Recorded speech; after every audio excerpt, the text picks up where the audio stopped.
Assalamualaikum warahmatullahi wabarakatuh. Alhamdulillah, puji syukur kita panjatkan kehadirat Allah Subhanahu wa taala. Pagi ini kita masih diberikan taufik dan hidayahnya serta nikmat Islam, nikmat kesehatan dan kesempatan sehingga kita sama-sama dapat melaksanakan kewajiban kita sholat subuh secara berjamaah. Semoga seluruh rangkaian ibadah kita diterima oleh Allah Subhanahu wa taala. Selawat serta salam kita sampaikan kepada junjungan kita Nabi besar Muhammad sallallahu alaihi wasallam. Semoga kita mendapat syafaatnya di akhir kiamat. Amin ya rabbal alamin. Bapak Ibu jamaah yang dirahmati Allah Subhanahu wa taala, insyaallah yang akan mengisi kajian subuh pada pagi ini yaitu guru kita Mukarram Ustaz Herman MA. Alhamdulillah beliau sudah ada di tengah-tengah kita.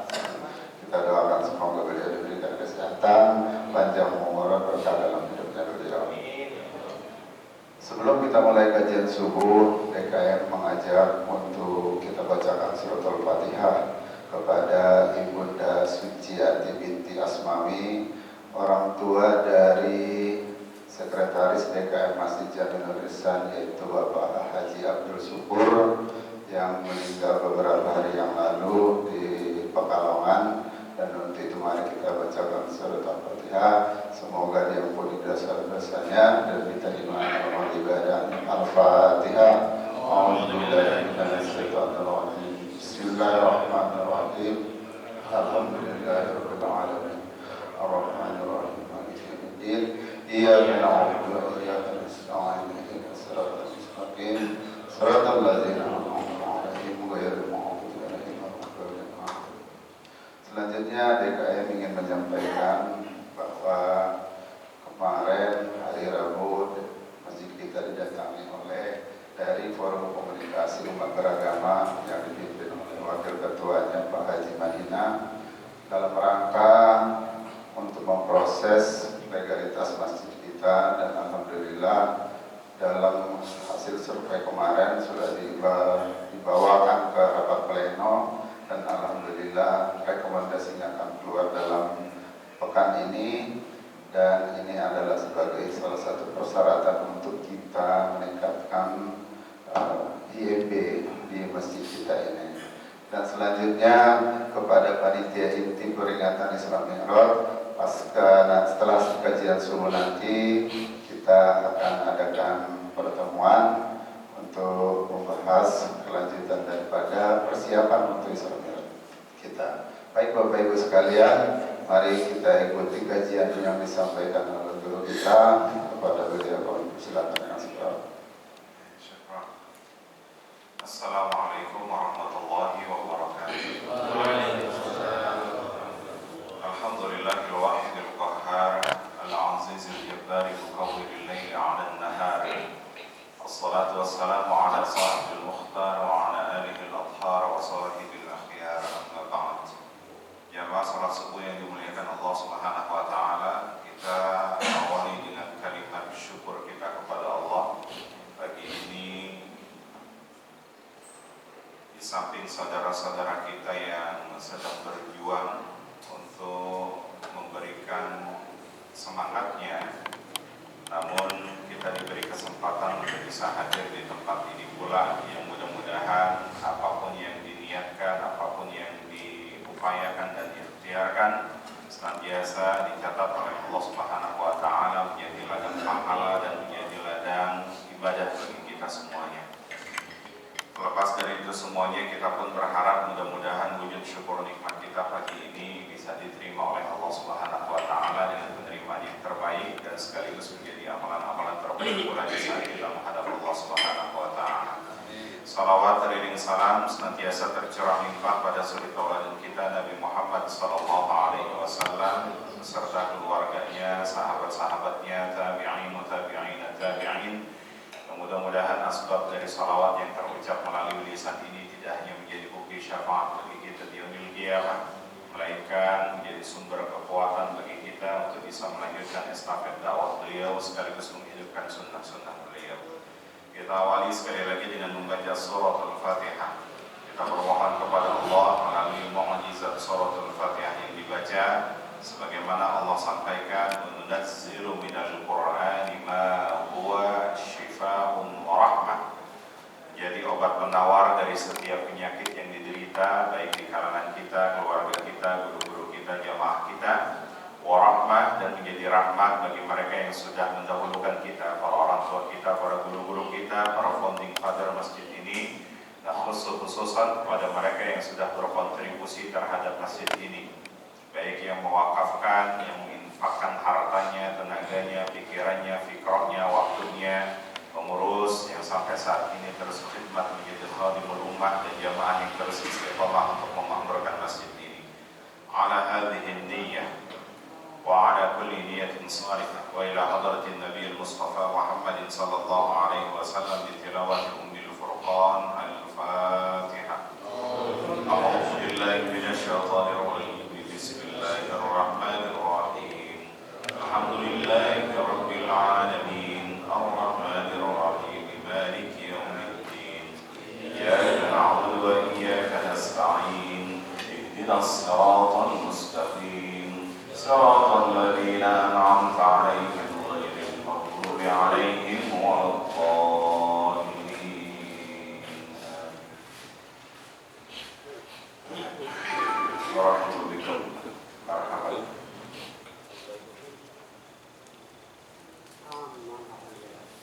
Insyaallah kita akan lanjutkan kajian kita berkenaan dengan kitab Bidayatul Hidayah. Fanabda, dan kita mulai dengan membaca suratul Fatihah sekali lagi. Kita khususkan untuk musannif wa muallif hadzal kitab, Imam Muhammad Al-Ghazali. Kitab yang kita kaji ini merupakan karya beliau, mudah-mudahan menjadi jariah untuk beliau dan menjadi keberkahan ilmu buat kita yang senantiasa mengkajinya. Witilka niyah al-Fatihah. A'udzu billahi minasy syaithanir rajim. Bismillahir rahmanir rahim. Alhamdulillahi rabbil alamin. Ar-rahmanir rahim. Maliki yaumiddin. Iyyaka na'budu wa iyyaka nasta'in. Ihdinas siratal mustaqim. Siratal ladzina an'amta 'alaihim ghairil maghdubi 'alaihim waladdallin.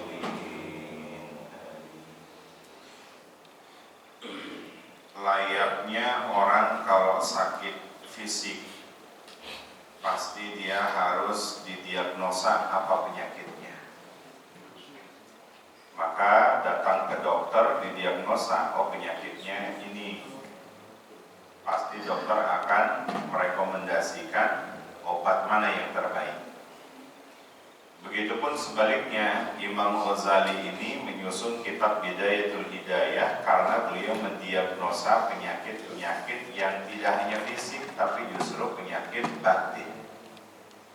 Jadi kalau kita bertanya, kenapa kita harus mengkaji kitab Bidayatul Hidayah? Karena kitab Bidayatul Hidayah itu adalah diagnosa dari Imam Ghazali terhadap penyakit batin. Jadi kalau penyakit fisik saja kita sangat prihatin dan bahkan sangat cepat untuk direspon, untuk bisa didiagnosa dan bahkan bisa diobati. Kenapa kalau dimensi batinnya yang diserang justru belum buru-buru untuk mendiagnosanya, bahkan begitu lambat untuk mengobatinya. Nah, maka hadirnya kitab Bidayatul Hidayah ini latar belakang dari salah satu penyakit yang ada pada dimensi batin kita. Jadi mudah-mudahan kalau batin kita ini baik, fa insyaallah shaluhat jasadu kullu, maka dimensi zahirnya pun juga kita baik.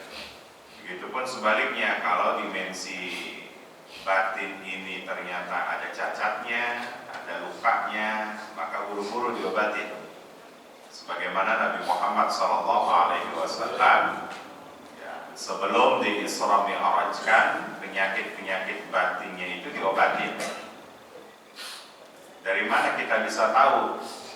Dari hadis riwayat Imam Al-Bukhari, hadisnya sahih, berkenaan dengan Isra Mi'raj itu. Makanya kalau Isra Mi'raj kalau bisa diangkat 3 kejadian yang itu menjadi kurikulum bagi kita dalam kehidupan. Sahabat-sahabat kalau sudah mengambil kurikulum Isra Mi'raj yang tadinya cerdas, nggak sebatas cerdas banget, ya, justru menjadi kebangetan cerdas. Yang kalau mereka ngambil kurikulum Isra Mi'raj, mereka tidak hanya sebatas kaya, tapi kaya banget, bahkan sampai kebangetan kaya. Makanya setiap momentum Isra Mi'raj kita ambil apanya? Ibrahnya, pelajaran pentingnya, bukan hanya sebatas sekedar kumpul. Ya, salah satu di antaranya adalah kita bagi misalkan pra Isra Mi'raj, saat Isra Mi'raj, kemudian yang ketiga pasca Isra Mi'raj. Nah, saya ingin menitik beratkan dan korelasikan pada tema kali ini bahwa Nabi Muhammad SAW sebelum di Isra Mi'rajkan, apa yang terjadi? Beliau mengungkapkan, beliau menceritakan kisah itu kepada sahabat bernama Abu Dzar Al-Ghifari. Ya, tatkala aku di pra Isra Mi'raj, kita tahu bahwa Nabi Muhammad itu mengalami masa kabung yang teramat berat karena ditinggal wafat istrinya, ditinggal wafat pamannya, di mana dua orang itu merupakan tameng bagi Nabi. Yang satu tameng di luar, pamannya, tatkala beliau dakwah di luar harus dihantam sikut sana sikut sini oleh lawannya, tapi justru posisi Abu Thalib pamannya melindungi beliau. Kalau di luar bisa mendapati kondisi yang begitu ekstrim, maka pasti harapan bagi seorang laki-laki atau suami masuk ke dalam rumah dalam keadaan nyaman, dalam keadaan damai. Siapa yang bisa menyejukkan itu? Maka istrinya lah, sosok Sayyidatuna Khadijah. Maka tak heran kalau Nabi merasa sedih ketika ditinggal dua orang tersebut. Berharap bisa diterima tatkala beliau hijrah ke wilayah Thaif. Justru sebaliknya, bukan ucapan marhaban selamat datang, tapi justru beliau disambit dengan baluan, disambit ya dengan kotoran-kotoran. Nah, disitulah yang akhirnya beliau berdoa, dan ini mungkin boleh kita adopsi ini doanya, sebab siapa yang berdoa demikian, seketika malaikat langsung meminta kepada Allah. Allahumma ilaika dha'fa quwwati wa qillata hilati wa anta rabbul mustada'afin wa anta rabbu arhamur rahimin. Ini salah satu di antara redaksi doa Nabi yang tatkala dalam keadaan terhimpit, beliau berdoa, ya Allah, kepada siapa lagi aku mengadukan permasalahan kelemahanku. Ya, beliau betul-betul lemah saat itu. Ya, bagaimana tidak lemah? Posisi beliau yang saat itu sedang mengajak Zaid bin Harisah masuk ke wilayah Thaif berharap bisa disambut, tapi justru disambit. Nah, inilah maka beliau adukan semuanya hanya kepada Allah Subhanahu wa Ta'ala. Artinya kebergantungan hidup beliau hanya kepada Allah. Dan bahkan beliau mengatakan, jika memang kau mengutusku pada satu tempat yang lebih jauh dari ini, sementara ketika aku tiba di tempat tersebut, hum yatahajjamuni, mereka kemudian menghantamku dengan cara seperti ini pula, itu aku ridho. Atau am ila qaribin, atau pada satu tempat yang lebih dekat, tapi justru responnya jauh lebih parah daripada ini, itu maka aku ridho juga akan ketetapannya. Disitulah yang akhirnya menyebabkan malaikat Jibril datang minta kepada Nabi Muhammad SAW untuk doa lagi Muhammad. Apa redaksi doanya? Kalaulah engkau berdoa agar dua bukit ini aku timpahkan kepada penduduk Thaif, maka akan aku timpahkan dua gunung ini, dua bukit ini kepada mereka. Tapi jawaban Nabi Muhammad, idfa' billati hiya ahsan. Tidak, justru sebaliknya, apa? Dibalas dengan kebaikan-kebaikan. Fa innahu qaumun la yahtadun, fa innahu qaumun la ya'lamun. Mereka belum mengenal saya, mereka belum tahu tentang biografi saya. Nah, inilah salah satu di antara pra yang kita bisa ambil bagaimana Nabi Muhammad betul-betul mengaitkan kehidupannya, kebergantungan hidupnya hanya kepada Allah. Ya, walaupun nanti ada beberapa riwayat tafsir bahwa wada'na anka wizrak, Nabi Muhammad bebannya teramat berat itu karena apa? Ditinggal wafat istri, ditinggal wafat pamannya. Itu biasa, siapapun nanti ngalamin, Pak. Ya, suami ditinggal istri atau sebaliknya istri ditinggal suami wafat, itu ngalamin semuanya, tapi itu bukanlah beban yang begitu berat yang dialami oleh Nabi Muhammad SAW. Tapi di balik beban itu ternyata ada skenario Allah ingin mempersiapkan. Artinya di satu sisi orang itu kalau sudah dalam keadaan goncang batinnya, seakan-akan ya Allah, pada siapa lagi aku akan mengadukan perihal kelemahanku ini. Kata Allah, ala inna nasrallahi qarib. Dikit lagi pertolongan begini akan datang kepada. Terbukti ketika beliau kembali ke Mekah, ternyata Allah berikan salah satu perintah untuk dijalankan proses Isra Mi'raj. Sebelum Isra Mi'raj berlangsung, apa yang dilakukan? Ternyata furiya an saqfi baiti, atap rumah beliau terbuka. Dan ini jangan dipahami secara fisik, tapi ini alam malakut. Alam malakut itu alamnya di atas kita. Ya, kalau alam jin, alam setan itu di bawah jauh di antara kita. Tapi alam malakut itu adalah alam yang para malaikat. Ya, datang malaikat Jibril, fanazala Jibril, kemudian fafataha an sadri. Dimensi batinku kemudian dibuka, kemudian dibersihkan bima'in zamzam, dengan air zamzam, mumtali'an bil hikmati wal iman. Ini pelajaran yang kedua, dibersihin, diisi kembali dengan apa? Hikmah dan iman. Apa hikmah itu? Ilmu. Ya, artinya sebelum kau berangkat, kau harus punya ilmunya dulu, bekalnya dulu. Makanya ini menjadi pelajaran penting kalau kita mau sukses menjadi seorang pemimpin, ya harus mitigasi dulu. Ya, harus tahu medannya dulu. Nabi dipaparkan itu mitigasinya begini loh, jarak tempuhnya nanti seperti ini, kau akan dapatkan kejadian seperti ini. Makanya tidak heran nanti ketika pasca Isra Mi'raj Nabi dipertanyakan, coba sepanjang perjalanan ada apa? Coba tiang Masjidil Aqsa itu sampai tiangnya ditanyain, Pak, jumlahnya berapa? Ya. Nah itulah salah satu di antara kurikulum yang bisa kita ambil. Artinya apa? Orang kalau mau menghadap Allah memang harus punya qalbun salim, hati yang bersih. Dan ini dideteksi oleh siapa? Imam Al-Ghazali. Apa saja penyakit-penyakit yang sekiranya menjangkit dimensi batin kita? Nah maka dalam kitab ini kemudian Imam Ghazali mendeteksi satu.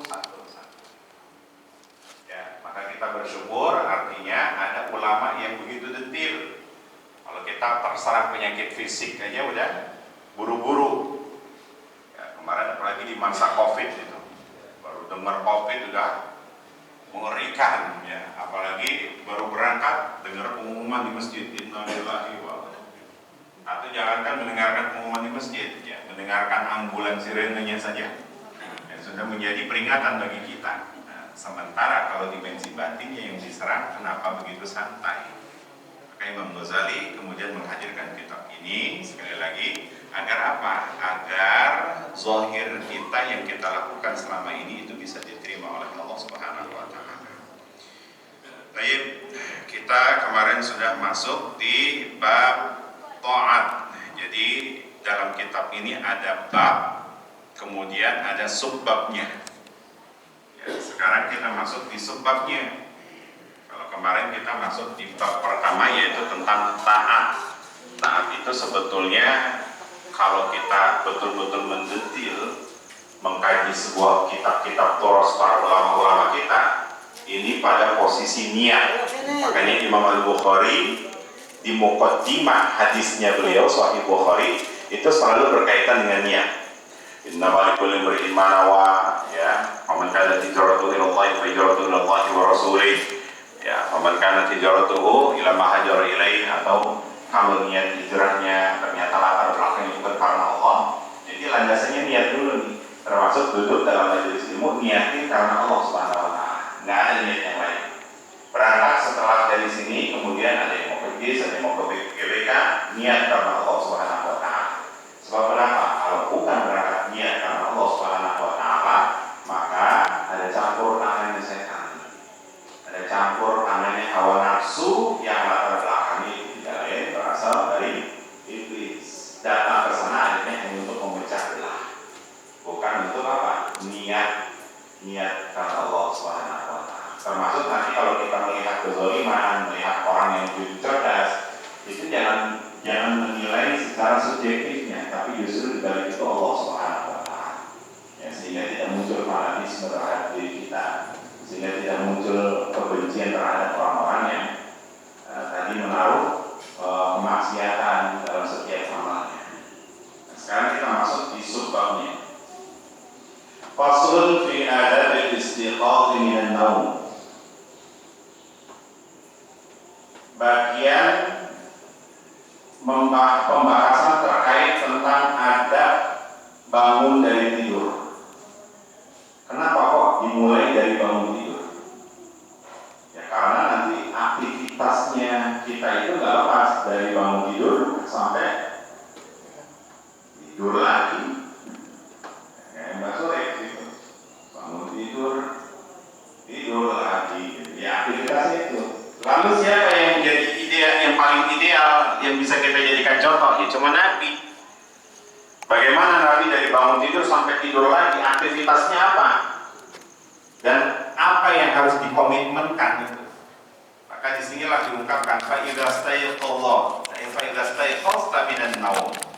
Manakala kalian sudah bangun dari tidur, fajtahid an tastaiqidha qabla tulu'il fajr. Maka harus punya komitmen.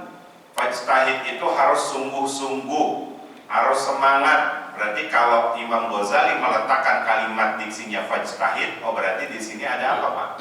Sesuatu yang teramat berat. Karena apa? Karena ujian. Orang bisa bangun tidur itu ujian Pak.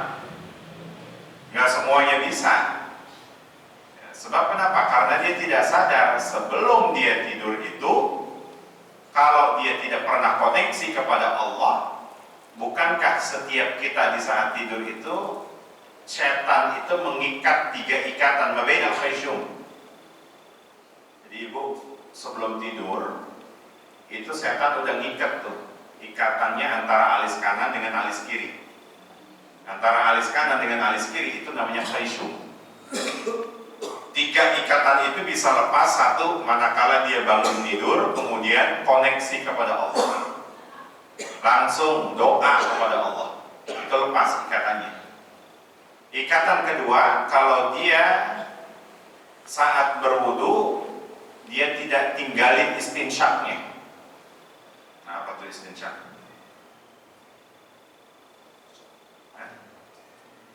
Apa istinsyak? Bukan ngambil air 2 jari kemudian dibersihin hidungnya, enggak. Tapi justru ambil air kemudian hirup ke hidung itu sampai khaysyum di sini. Ini ada remnya nih. Ya kalau belum remnya keluarnya lewat mulut. Nah, kadang itu yang sunnah kemudian apa? Kita anggap remeh, sunnah kan boleh juga ditinggalin. Padahal sekali lagi kalau kaidah fikihnya wajib dikerjakan dapat pahala, sunnah dikerjakan dapat pahala. Ada peluang pahala, jangan sia-siain. Kadang kita meremehkannya hanya sebatas sunnah dalam perspektif hukum saja. Padahal itu adalah kebiasaan Nabi kalau habis bangun tidur kemudian berwudu, dalam wudunya dia tidak lepas istinsyaknya. Untuk apa? Untuk membuka ikatan yang kedua. Yang ketiga, ikatan itu bisa lepas kalau kita laksanakan sholat subuh. Makanya bagi seorang pimpinan, kalau melihat karyawannya baru masuk saja udah terlihat ngantuk, nggak semangat, ini bisa dilihat dari 3 ini. Jangan-jangan bangun tidur langsung melihat HP. Jangan-jangan bangun tidur kagak pernah koneksi sama Allah. Jangan-jangan bangun tidur justru yang diingat kamar mandi. Atau yang kedua, dia dia meninggalkan istinsyaknya dalam wudhunya.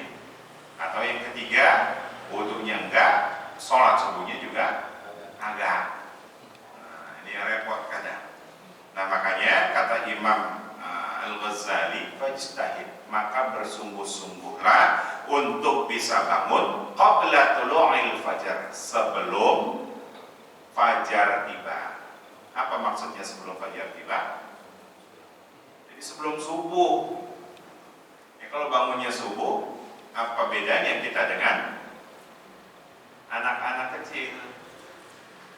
Bahkan kalau kita lihat fitrahnya seorang bayi itu sebelum subuh saja udah bangun. Kadang ya jam 4, ya kadang jam 3 itu udah bangun. Fitrahnya bayi, karena memang fitrahnya Allah itu adalah tanamkan kepada orang-orang yang masih suci. Nah, nanti kita akan kembalikan fitrah Allah allati fatara nasa alaih. Kembalikan ke fitrah Allah itu. Maka berusahalah untuk bisa bangun qabla tulu'il fajar, sebelum subuh tiba. Artinya apa? Di sini kita diminta untuk tahajud, itu maksudnya. Bagi Nabi tahajud itu wajib hukumnya. Bagi kita umatnya sunnah. Sekalipun seumur hidup, barangkali sekali-kalinya dia ngerjain, itu udah terhitung melaksanakan sunnah Nabi. Tapi jangan jadi dalil utama ini. Yang saya seumur hidup udah pernah tahajud. Jangan hanya mengenal sunnah itu beristri 2, beristri 3, beristri 4. Tapi sunnah Nabi itu adalah yang kecil-kecil kayak tahajud. Maka dilakukan itu bagian daripada fastaiqadhu qabla tulu'il fajar. Ini bagian dari orang-orang yang betul-betul istimewa pada Allah. Sebab kenapa? Kalau kita punya handphone, biasanya sinyal itu kuat saat malam atau saat siang. Malam. Makanya kata Allah, sinyal begitu kuat kalau lagi malam itu. Maka kesempatan sinyalnya Allah pun juga kuat ketika di malam hari. Kesempatan buat kita untuk koneksi kepada Allah. Ya, sisakan kalau sekarang subuh jam berapa? 4.33 ya. Ya, boleh jadi kita bisa bangun misalkan jam 4, kemudian kita laksanakan tahajud, selesai, kita sisakan waktu 10 menit. Jarak antara selesai tahajud ke azan subuh. Itu untuk apa? Kalau dalam momentum Ramadan itu digunakan untuk imsak. Imsak itu peringatan, tapi justru imsak itu kita gunakan untuk istighfar. Kalau kita memang agak berat masih kantuk, boleh ya di atas sejadah kita istirahat sejenak. Nah, tapi biasanya langsung bablas 10 menit, tapi bisa 30 menit. Akhirnya subuhnya ya duha pakai kunut jadinya. Tapi kan sekarang sudah banyak alat-alat yang mempermudah kita. Ya, 10 menit itu bisa. Imsak waktu 10 menit itu kita gunakan bukan hanya untuk tasbih, istighfar, tapi justru untuk istirahat. Istirahatnya jangan kembali lagi ke kamar, tapi cukup di atas sejadah aja. Ya, itu dibolehkan. Waliyakun ba'dal istiyaq awwalu ma yajri 'ala qalbika wa lisanika dzikrullah ta'ala. Maka hendaklah ketika kita sudah bangun dari tidur, latih lisan kita untuk cepat-cepat mengucapkan zikir kepada Allah Subhanahu wa taala. Apa zikirnya? Alhamdulillahilladzi ahyana ba'dama amatana wa ilaihin nusyur. Kalimat itulah yang menjadi komitmen kita. Terima kasih ya Allah yang telah mengembalikan kematian, yang telah mengembalikan kehidupan dari kematianku sejenak. Ya, kalau mati itu kan ruhnya dipindahin sama Allah. Tapi kalau tidur, ruhnya dikemanain? Digantung, Pak. Ya, masih digantung sama Allah. Nanti suatu saat dikembalikan bisa jadi, atau suatu saat ya ternyata nggak kembali. Makanya Nabi mewanti-wanti sebelum tidur zikir, sebelum tidur koneksi kepada Allah. Dan Nabi menerangkan sebelum tidur itu, masya Allah, itu ada doa panjang banget. Dan itu diamalkan oleh Sayyidatuna Aisyah. Tapi kita meringkasnya dengan kalimat apa? Bismika Allahumma ahya wa bismika amut. Nabi itu zikirnya sebelum tidur panjang, dan itu diamalkan kepada Sayyidah Aisyah. Salah satu di antara zikir beliau nggak lepas dari surah Al-Mu'awwidhatain sebagai benteng yang tadi kita baca, An-Nas, Al-Falaq, Al-Ikhlas, tambah lagi dengan Al-Baqarahnya. Nah, kalau gitu kapan tidurnya tuh? Tapi bukan Al-Baqarahnya satu surat yang kita baca, inti-intinya aja. Nabi mengambil inti-intinya. Inti dari surah Al-Baqarah itu terletak di ayat berapa saja? Ayat pertama 1 sampai 4. Ada 10 ayat di surah Al-Baqarah itu. Setelah itu ayat kursi di 255 sampai 2 ayat setelahnya. 4 tambah 3 berarti 7. Kemudian ditambah lagi 3 ayat terakhir dari surah Al-Baqarah. Lillahi ma fis samawati wal ardh wa in tubdu ma fi anfusikum aw tukhfu yuhasibkum bihillah fa yaghfiru liman yasha, dan seterusnya. Karena tidak ada dalam riwayat yang sahih dikatakan, kata Nabi, tidak ada ayat yang diberikan kepada Nabi selain kepadaku begitu istimewanya melainkan 3 ayat terakhir dari surah Al-Baqarah. Sebab kenapa? Karena Allah menginginkan umatnya Nabi Muhammad dalam keadaan apapun matinya husnul. Rabbana la tu'akhidna in nasina aw akhtana. Kan itu 3 ayat terakhir dari surah Al-Baqarah. Ya Allah, jangan kau palingkan aku, jangan kau mengambilku, jangan kau mewafatkanku. In nasina, dalam keadaan aku lalai lupa, aw akhtana, atau dalam keadaan bersalah atau melakukan kemaksiatan. Artinya apa? Ayat ini memberikan pesan kepada kita bahwa umatnya Nabi Muhammad itu spesial. Jangan sampai wafat dalam keadaan akhto atau nisyan, lupa, lalai, berbuat kesalahan. Dan itu memang syafaat dari Nabi Muhammad SAW. Ya, maka kita bersyukur. Jadi ada Nabi Muhammad SAW. Alhamdulillahilladzi ahyana ba'da ma amatana wa ilaihin nusyur. Maka komitmen kami ilaihin nusyur. Fantashiru fil ardi, kata Allah, menyebar luas. Tapi komitmennya adalah harus dibawa falsafah hidupnya. Apa falsafah hidupnya?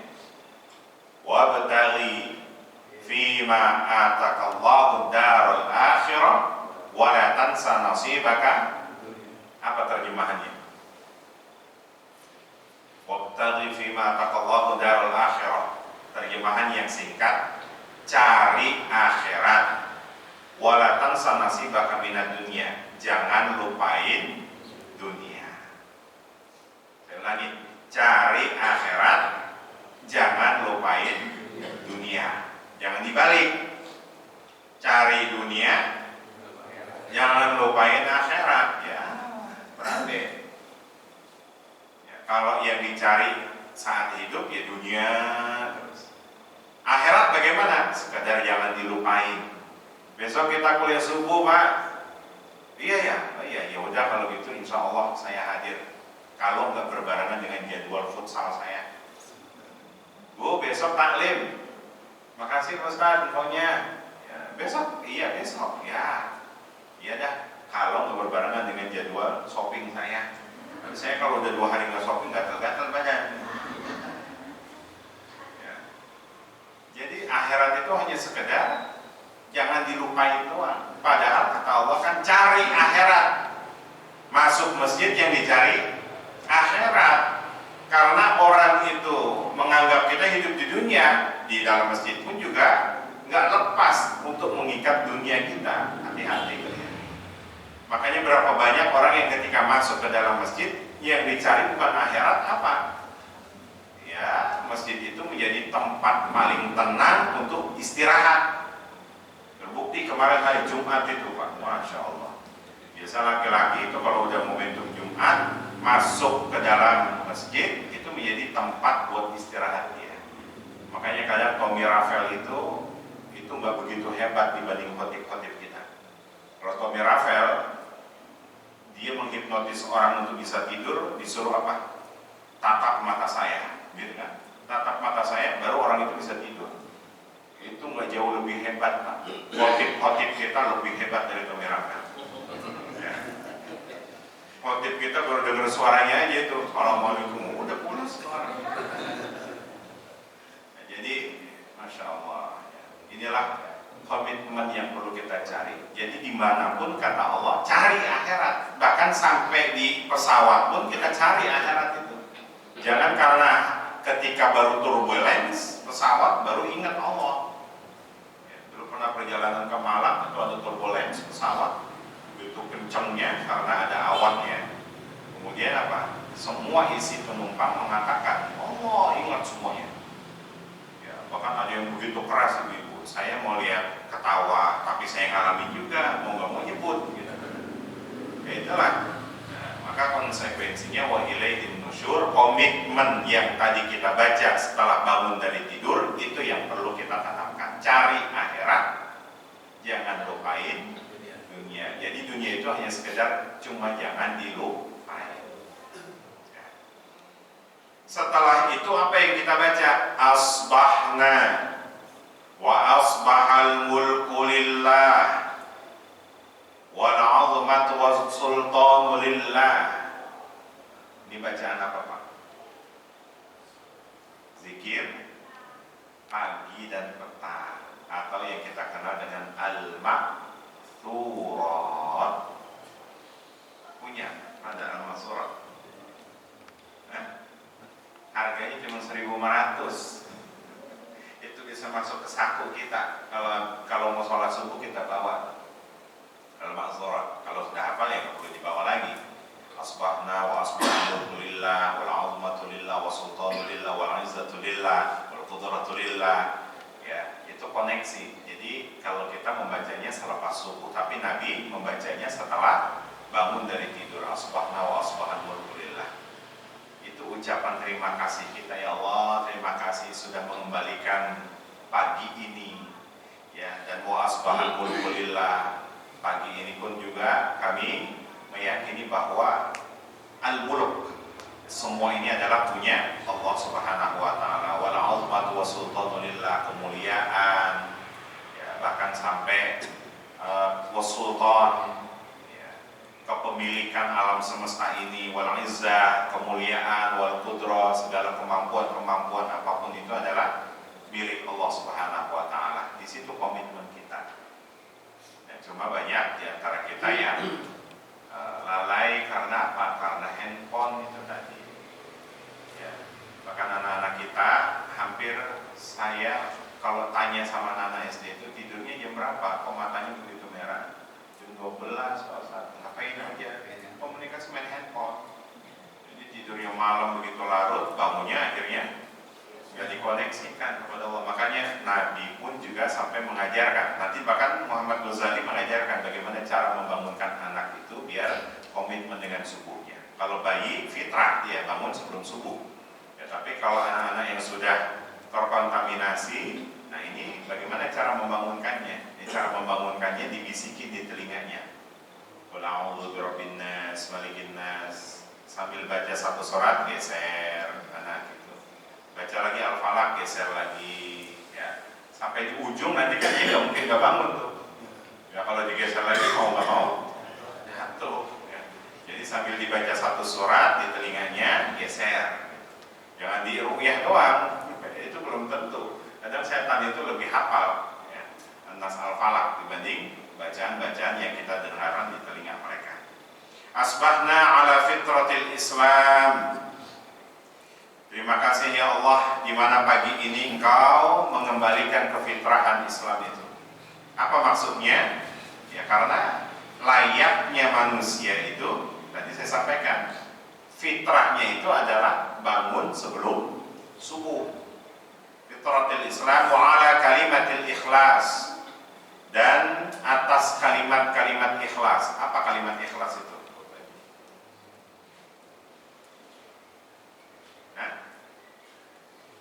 Kalimat ikhlas itu adalah surah Al-Ikhlas. Ya, jadi terima kasih ya Allah Kau menghadirkan surah Al-Ikhlas menjadi ikatan tauhid bagiku. Itu surah Al-Ikhlas.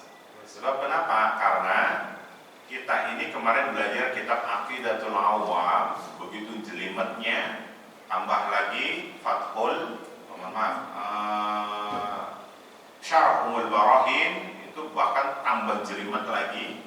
Ternyata intinya, kami punya guru ya Ahmad Marwazi, beliau itu kalau menjelaskan tentang, pengen belajar tentang tauhid, dikumpulin semua buku-buku. Ternyata apa kata guru beliau?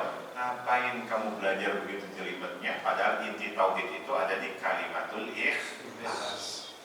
Apa itu kalimatul ikhlas? La ilaha illallah, udah intinya di situ. Ya, koneksinya kepada Allah karena itu. Kalau dalam surah Al-Quran itu ada di mana intinya Al-Ikhlas, atau surah yang kedua. Jadi nama lain dari surah Al-Kafirun itu adalah surah Al-Ikhlas. Sebab kenapa? Karena kita komitmen ma la a'budu ma ta'budu. Jadi boleh baca surah Al-Ikhlas, juga baca surah Al-Kafirun. Ya. Wa kalimatil ikhlas wa ala dini nabiyina Muhammadin sallallahu alaihi wasallam, dan atas agama yang dibawa oleh Nabi kita Muhammad sallallahu alaihi. Nah, di sini boleh nggak kita tambahin wa ala dini nabiyina sayyidina Muhammadin sallallahu alaihi wasallam? Kita boleh nggak nambahin pakai sayyidina? Boleh. Anggap orang Nabi itu kan orang tua kita. Layaknya kita memanggil kepada orang tua, nggak mungkin langsung nama. Di sini ada Pak Ahmad, anaknya manggil Mat, kira-kira gimana itu? Jadi silakan, boleh pakai sayyidina. Nabi kan nggak pernah mengakui dan nggak pernah mengatakan bahwasanya langsung sayyidi, jangan panggil sayyidina. Itu komitmen Nabi. Kita cek saja di beberapa ayat Al-Quran, sampai Allah memanggil nama Nabi Muhammad ada nggak secara langsung? Muhammad, nggak ada. Qul huwallahu ahad, katakan. Nabi Muhammadnya namanya itu mahdzuf. Qul a'udzu birabbin nas, katakan Muhammad. Muhammadnya itu mahdzuf. Ini sebagai penghormatan Allah kepada Nabi Muhammad itu. Ya ayyuhan nabi kulli azwajika wa banatika. Muhammad, nggak ada namanya, tapi justru wahai Nabi, sampaikan kepada anak dan istri. Jadi maka wajar saja, bahkan dianjurkan bagi kita. Bahkan kata Syekh Muhammad Fadil Al-Jilani, beliau cicitnya daripada Syekh Abdul Qadir Al-Jilani. Dulu pernah waktu datang ke Indonesia, beliau menyampaikan bahwa era 70-an, ya, era 70-an 80-an di Mesir, di Turki, di Maroko, itu kalau azan dikumandangkan pas nama Nabi Muhammad itu menggunakan sayyidina. Asyhadu anna sayyidana Muhammadar Rasulullah. Kalimatnya. Jadi menggunakan kalimat sayyidina. Ustaz, kalau di tulisan mau diterapin gimana? Jangan dulu. Dan didengar sama orang yang ternyata baru dengar, Mas, ini masjid mana kok ajannya beda. Akhirnya didatangin, bukan sama FKUB lagi. Ya, datangin sama masyarakat. Ya, siapa yang ngajarin pakai sayyidina? Padahal dulu kata Syekh Muhammad Fadil Al-Jilani, era 70-an 80-an di Mesir itu biasa.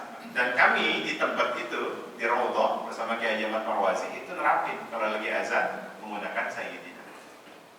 Sebab kenapa? Layaknya seorang anak, kehormatan terhadap orang tuanya. Jadi ngucapin sayyidina itu. Nah, terkait masalah Nabi mengatakan la tusayyidni fis shalat. Ya, jangan ngucapin sayyidina ketika dalam sholat. Itu bukan larangan qat'i.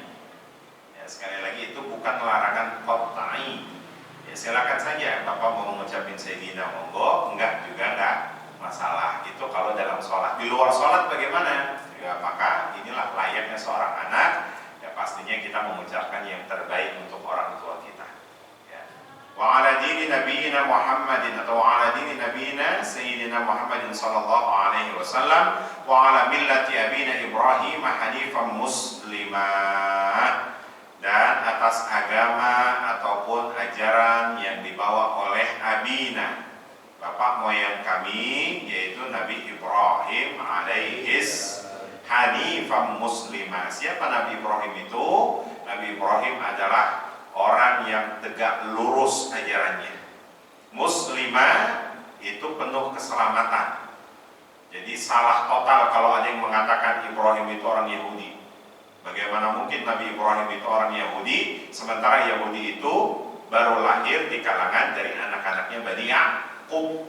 Nabi Ibrahim punya anak namanya Ishak, Ishak punya anak namanya Yakub, Yakub punya anak 12, salah satu di antara anaknya Yahuda.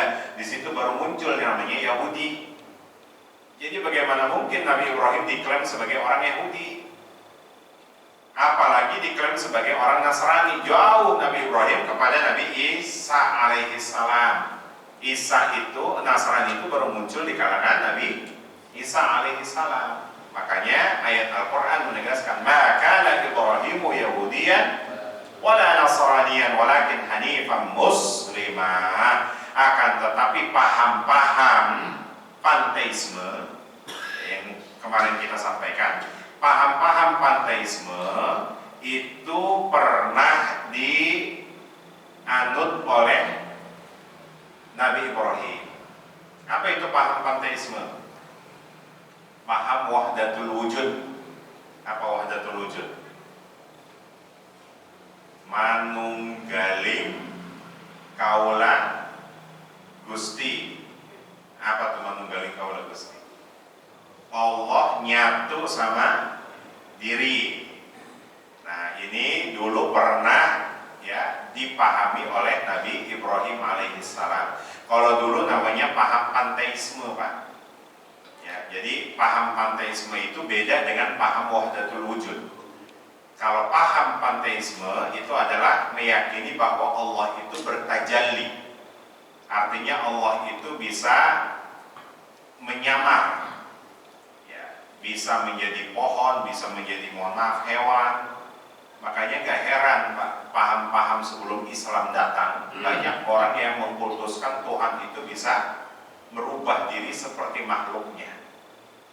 2017 saat kami tugaskan di KBRI Bangkok, di depan KBRI persis itu ada pohon yang agak aneh. Makanya orang Thailand itu kalau lewat situ itu pasti nyembah. Ya, dan biasa pemuka agamanya duduk di trotoar itu, ya nggak jauh beda. Yang lewat akhirnya ngasih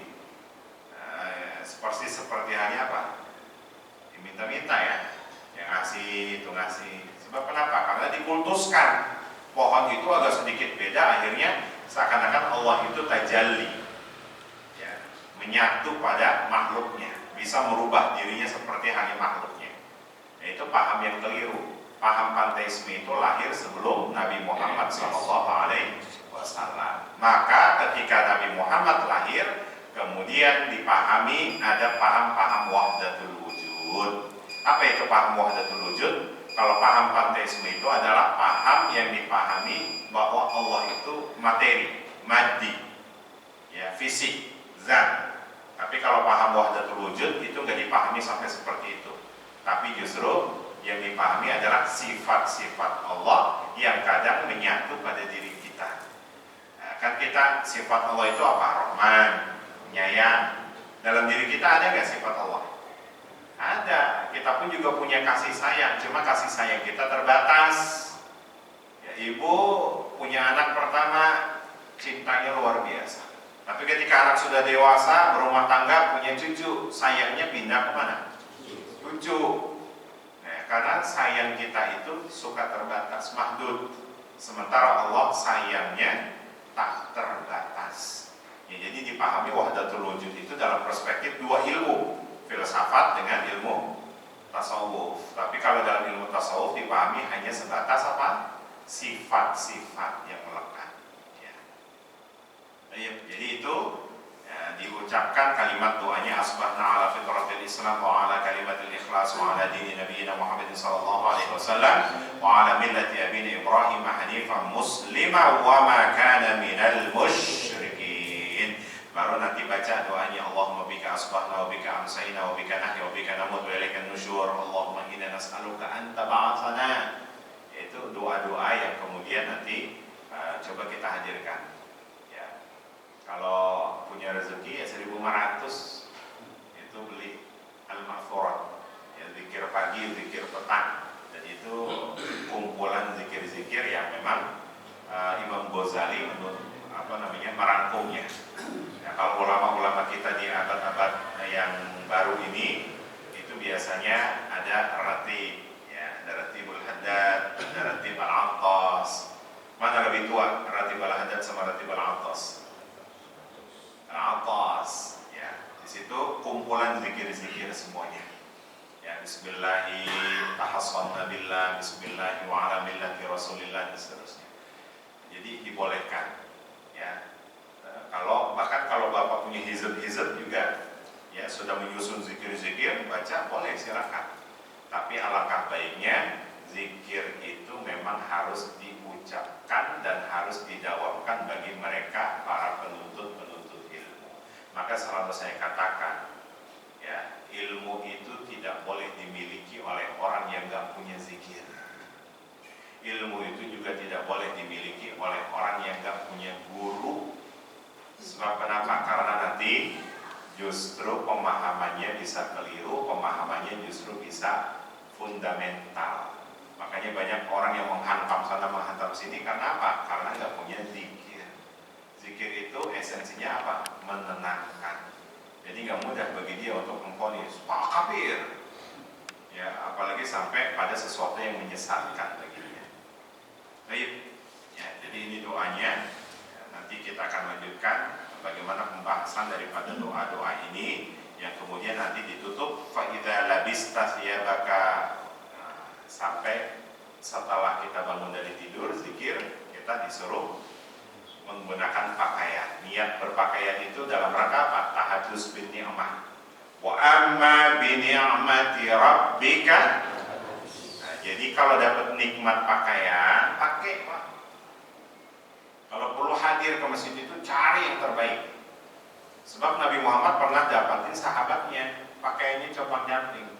Padahal orang kaya, ditanya hal laka malun, kamu punya harta enggak? Punya.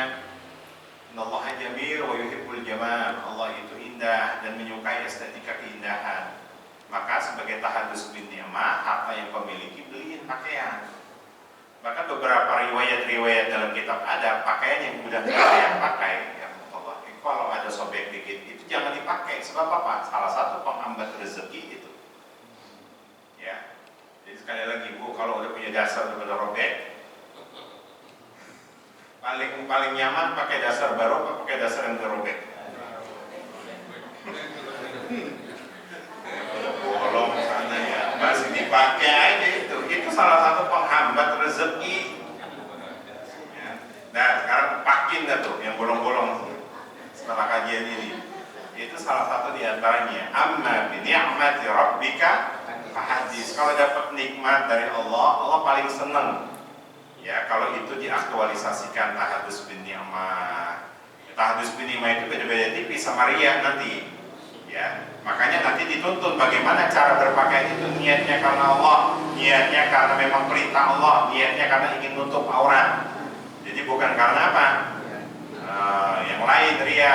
Bahkan kalau dihitung-hitung majelis taklim paling banyak seragam ibu-ibu. Ya, boleh, silakan Ibu.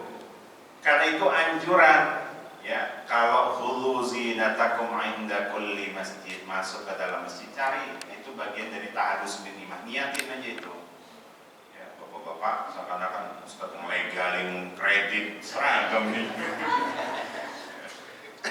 kalau masih ada yang bisa kita pakai, masih bagus, itu lebih baik dipakai daripada kita harus kredit yang kemudian harus diupayakan totalitas bisa ada. Ini peringatan buat para ustazah sebetulnya. Ya. Baik, barangkali ini amma bi ni'mati rabbika fahadis, tahadus bin ni'mah bagi kita. Kalau ada yang ditanyakan, ya, fadhal.